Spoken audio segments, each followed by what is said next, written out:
Perancangan dan produksi kerajinan untuk pasar global. Perancangan kerajinan untuk pasar global. Proses perancangan produk diawali dengan pencarian ide, dilanjutkan dengan pembuatan gambar atau sketsa ide. Ide terbaik kemudian dikembangkan menjadi model dari kerajinan yang akan dibuat, dilanjutkan dengan persiapan produksi. Produksi adalah membuat produk dalam jumlah tertentu sehingga siap menjadi komoditi yang akan dijual. Mencari ide produk dengan curah pendapat. Pada proses brainstorming ini, setiap anggota kelompok harus membebaskan diri untuk menghasilkan ide-ide yang beragam dan sebanyak-banyaknya. Beri kesempatan juga untuk munculnya ide-ide yang tidak masuk akal sekalipun.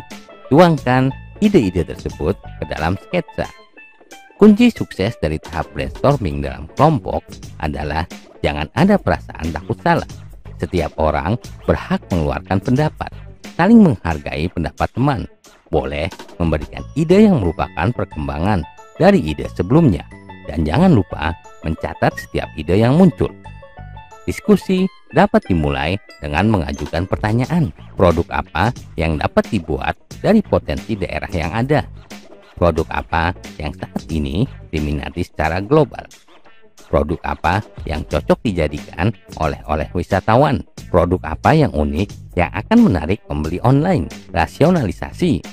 Rasionalisasi adalah proses mengevaluasi ide-ide yang muncul dengan beberapa pertimbangan teknis. Di antaranya, bagaimana cara menggunakan produk tersebut? Apakah material yang ada sudah tepat untuk mewujudkannya? Apakah memungkinkan untuk diproduksi dengan teknik produksi yang ada saat ini? Bagaimana proporsi dan ukuran yang sesuai untuk produk tersebut agar mudah dibawa atau mudah dikirim melalui paket? Dan pertanyaan-pertanyaan lainnya. Perhatikan sketsa-sketsa yang telah dibuat. Pilih ide-ide yang dianggap baik dan potensial untuk membuat produk kerajinan untuk pasar global.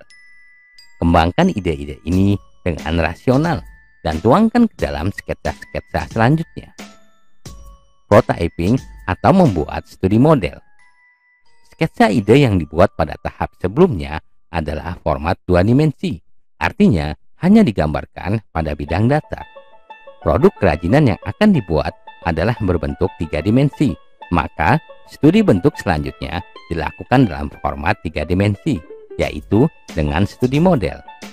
Studi model dapat dilakukan dengan material sebenarnya maupun bukan material sebenarnya.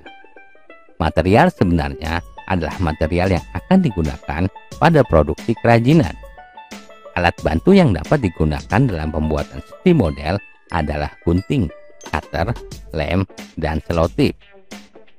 Penentuan desain akhir. Hasil dari studi model dapat dipilih 3-5 alternatif desain akhir. Penetapan desain akhir dapat dilakukan melalui diskusi atau evaluasi. Proses evaluasi menghasilkan umpan balik yang bermanfaat dalam menentukan desain akhir yang terpilih. Produksi kerajinan untuk pasar lokal. Tahapan produksi secara umum terbagi atas pengolahan bahan atau pembahanan, pembentukan, perakitan, dan finishing. Tahap pembahanan adalah mempersiapkan bahan baku agar siap diproduksi. Pada limbah berbahan alami, proses pembahanan penting untuk menghasilkan produk yang awet, tidak mudah rusak karena faktor cuaca dan mikroorganisme. Contohnya pada penggunaan material bambu. Material bambu harus dipastikan betul-betul kering dan terbebas dari kumbang bubuk agar produk kerajinan yang dibuat dapat tahan lama. Tahapan proses pembahanan dilanjutkan dengan proses pembentukan. Pembentukan bahan baku bergantung pada jenis material, bentuk dasar material, dan bentuk produk yang akan dibuat. Secara umum, material padat dapat dikelompokkan menjadi material solid dan tidak solid. Material solid seperti logam, kaca, plastik, atau kayu dapat dibentuk dengan cara dipotong, dipahat sesuai dengan bentuk yang diinginkan. Material solid juga dapat disusun dan direkatkan dengan bantuan lem. Material berupa lembaran atau serat dapat dibentuk dengan cara digunting sesuai bentuk yang diinginkan, dianyam atau dirangkai, dan direkatkan dengan bantuan lem. Tahap berikutnya adalah perakitan dan finishing. Perakitan dilakukan apabila produk yang dibuat terdiri atas beberapa bagian. Perakitan dapat memanfaatkan bahan pendukung seperti lem, paku, benang, tali, atau teknik sambungan tertentu. Tahap terakhir adalah finishing. Finishing dilakukan sebagai tahap terakhir sebelum produk tersebut dimasukkan dalam kemasan. Finishing dapat berupa penghalusan dan atau pelapisan permukaan. Penghalusan yang dilakukan diantaranya penghalusan permukaan kayu dengan amplas atau menghilangkan lem yang tersisa pada permukaan produk. Finishing dapat juga berupa pelapisan permukaan atau pewarnaan agar produk yang dibuat lebih awet dan lebih menarik. Metode produksi dan keselamatan kerja.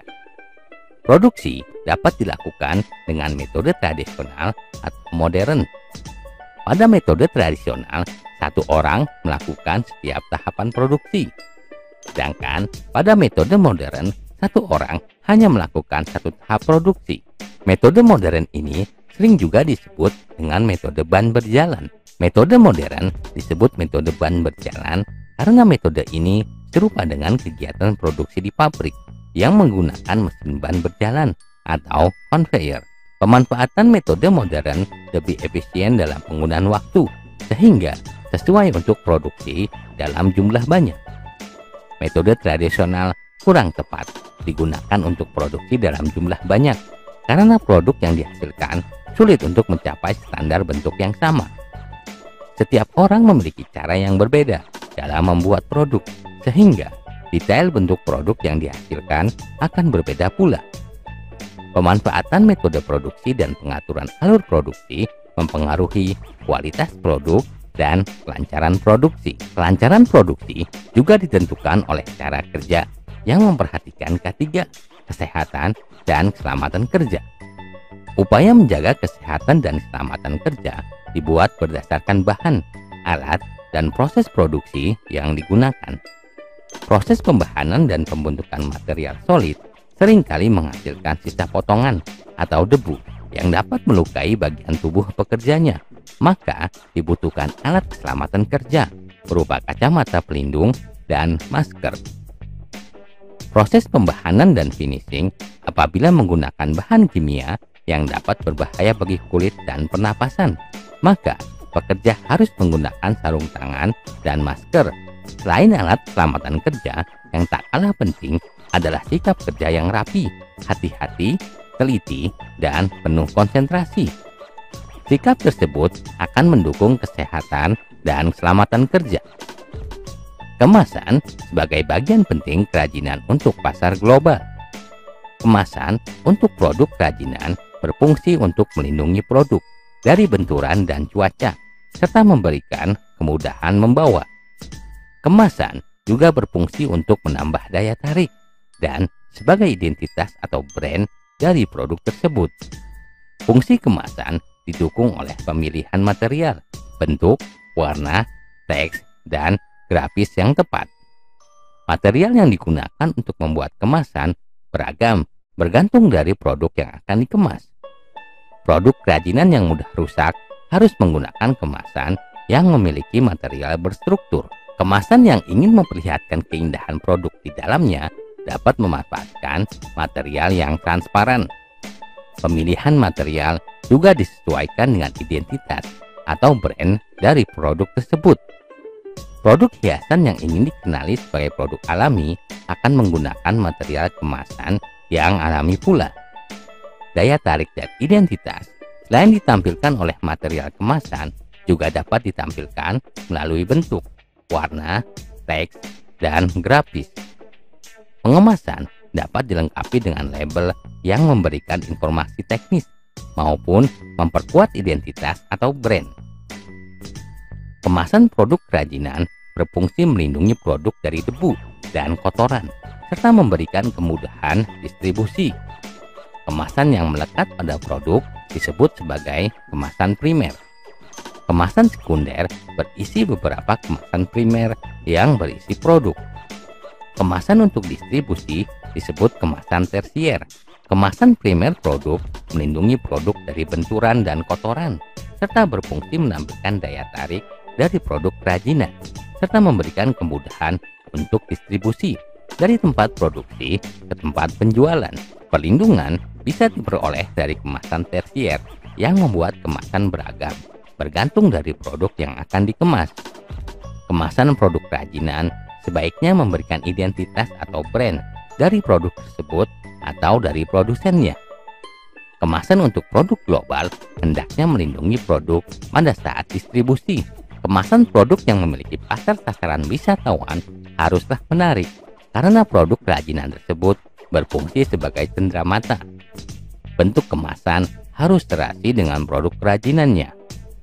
Kemasan cenderamata dapat dibuat sederhana dan menarik, tidak harus terlalu mewah atau mahal.